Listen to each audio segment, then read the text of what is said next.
Washington, D.C. by Donald Jensen, Senior Fellow at the Center for European Policy Analysis and former American diplomat. Good to have you with us. I'm interested in what you think the international reaction will be to this agreement of a ceasefire between Turkey and Russia on the ground in Idlib province, because there's been quite a lot of criticism of Turkey's presence in Idlib province. Well, I think the international reaction will be more or less like mine, which is that I think this is a step forward. I hope it will address the problem of the refugees. But the bigger problem is not as important as the tragedy, of course, but the bigger problem is the geopolitical issues here at stake. And I think looking at it from that point of view, I think my confidence in the ceasefire holding over the longer term are very, very, let's say, pessimistic. Russia and Turkey, I think, at the moment at least, have opposite goals in Syria. No one really talks about Iran.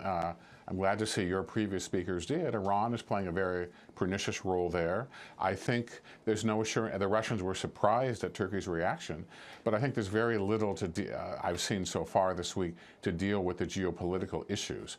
Erdogan needs Putin, Putin needs Erdogan, but they ultimately have somewhat different strategic goals. And the U.S., as you correctly pointed out, is tilting back to Turkey. And these are differences are very, very difficult to deal with, especially when you have Iran there, especially when you have a general Russian push to the southwest to militarize the Black Sea. And these are very, very difficult problems. And I don't think very many refugees are going to go back home to Idlib without all of these issues being addressed.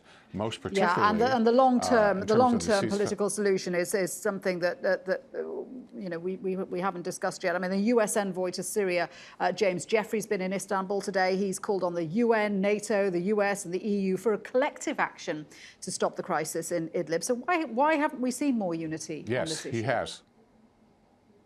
Well, because I think at the core, of course, is the refugee issue and the tension within the EU and the EU toward Turkey about how you handle the refugee problem. Second, there's always the issue of how far do you push back on Russia, which, of course, is now the major player, along with Iran, external player in the region. But I think the U.S. generally sees this crisis as a way to re-engage to some extent, to cultivate Turkey to tilt a little bit more toward Washington and not toward Moscow.